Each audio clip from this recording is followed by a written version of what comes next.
if Ireland aren't going to have a massive protest until the fluoride is taken out of the water, because until then, people's minds are being affected. They're being slowed down. Well, I often speak to people So that they're not going to question these things oh, because their brains aren't. absolutely. I've got people all around me. They're saying, I just feel tired. I feel a brain fog, and I just don't know what's wrong with me. And it's the water. Yeah, because people don't even know what it feels like to feel healthy anymore. No, they've forgotten how. Yeah, that's right. They don't even know what it feels like to feel good. What about this song, the Wake Up Zombie song? Yeah, so well, the project YSI anyway, I'll just kind of give you a bit of a background. So it started in September, the start of the school year, Yeah. and we had a very, very excellent speaker come down from the north of Ireland in November, Hmm. and he gave a public talk in Tralee in the Carlton Hotel.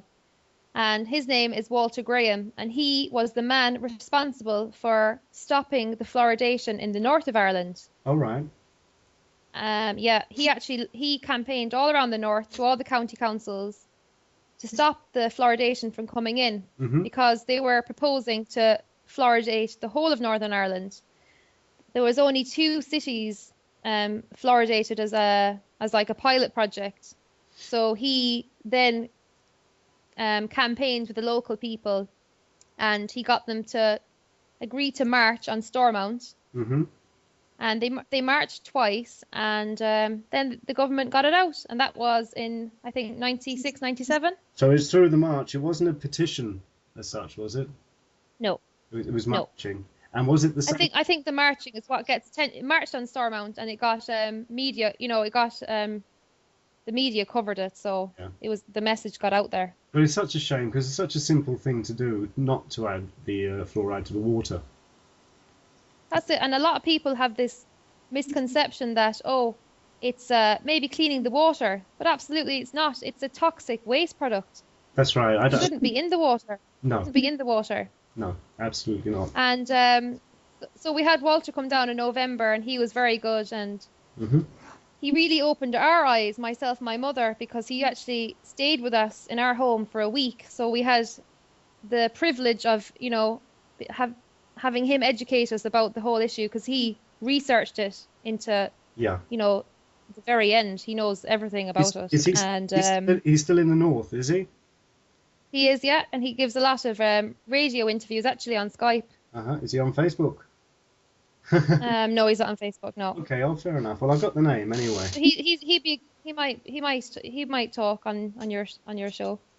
Yeah. Hopefully he will, or anybody else who wants to. Yeah. You don't have to be famous or anything. We just like talking to ordinary people here. They got no. Yeah, it was him who told me about the film Thrive. Actually. Yeah, yeah. Well, like I say, I haven't properly watched it yet, but I think it's one well worth watching. I haven't gotten around to it yet. Okay. So What's the next? project anyway, Would You Pay for Poison is they had another presentation the start of January, Do you have a website and project, Ash? yeah, there's a Facebook page. Oh, Would You Facebook. Pay for Poison? Oh. Yeah, Would You Pay for Poison? Right. YSI. Yeah, I'll find it. Yeah. YSI. Sorry, now what were you saying? Yeah, so the project, we've made a song called Wake Up Zombie Nation. All right. Yeah, and we're having another public talk this Thursday night, and there's going to be a performance of the song. Okay, and how are the public talks going? Well, the last one was very, very well attended. It was in with the Transition Town Hmm. meeting in Tralee, and it was all about water. So there was a man on from the county council talking about water quality, and then there was a woman talking about water harvesting, and then we had our group, the Would You Pay for Poison, talking about the water fluoridation. How did the county council And react? the Kerry County Council actually voted to get fluoride removed That's great. in December of 2011.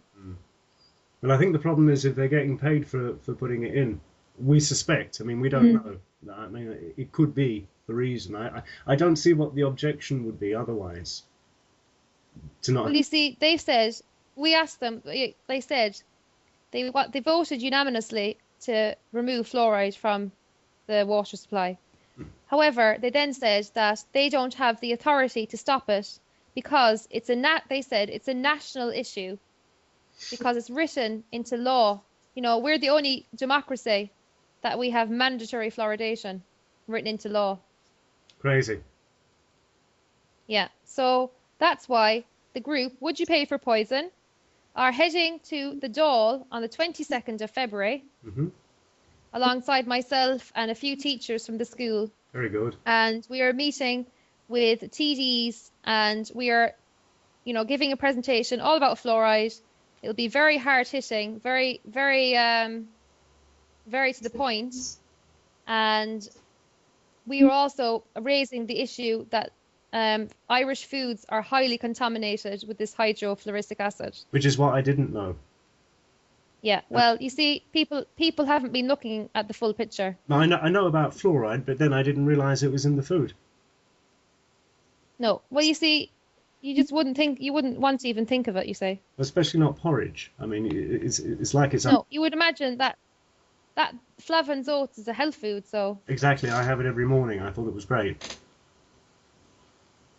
Okay. You have to be switching to English or Scottish oats now. Oh, and they would be okay, would they?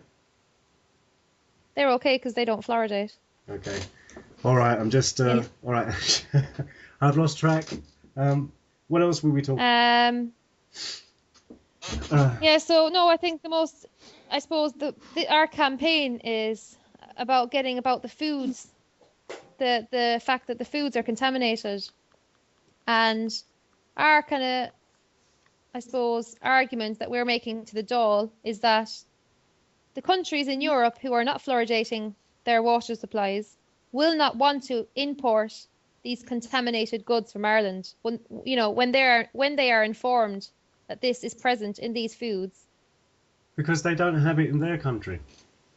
No, they don't have it, so they don't want it given to their people.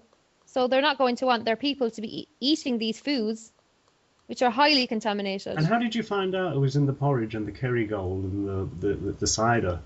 How did you find out? It was through the contact in the National Health Federation of Ireland. Oh, right. A whistleblower? Yeah. Oh, my God. Okay. Fair enough. That's great. It wasn't a whistleblower. It was a guy who was involved in, you know, trying to get fluoride out, and he just paid for a number of foods to be tested. Oh, right. It was his idea. I see what you mean. Oh, right. My God. Yeah. So the National Health Federation of Ireland are trying, you know, they've set up a really good website documenting all the dangers of fluoride, and there's a really good primetime show showing John Gormley of the Green Party. Yes. And he was saying, you know, the dangers of fluoridation, and that, you know, he promised before he got into power that he would get it out. That's right. And then he went into power and nothing happened. Well, that's what politics is all about, isn't it? Is making promises and not following up on them. Yeah, well, it's like... I think that this is you see, this is a crime against humanity. This is one of the most serious things that we've uncovered. And I feel that once this is blown out of the water, that there could be a huge amount of lawsuits against the government. Well, that's another reason they probably don't want to admit to the fluoride in the water, or it being harmful. That's probably their biggest fear, is, as you say, is actually being sued. Yeah. So that's because they know they're clever people. They know damn well that's that right. This is bad. That's right. Yeah, they could have a massive... I'll just read this out. Yeah, go ahead. Massive lawsuits. It'll just be... this is from the British Medical Association. Right. The New Guide to Medicines and Drugs, 3rd edition, 1994. And it just said about fluoride.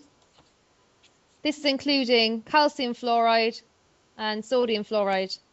And it said symptoms and risks of excessive intake, okay? In large quantities, fluoride may cause slow poisoning, termed fluorosis.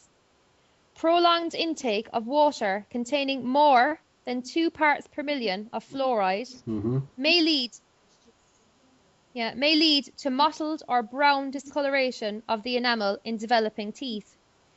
Very high levels, over 8 parts per million, may also lead to bone disorders and degenerative changes in the kidneys, liver, adrenal glands, heart, central nervous system, and reproductive organs. There are suggestions of a link between fluoridation of water and the cancer. Yeah. And it just said that a child who has taken a number of fluoride tablets may vomit and lose consciousness. Give milk if the child is conscious while urgent medical help is sought. This is from the British Medical Journal. Association, yeah. And is it in Britain, the fluoride in the water?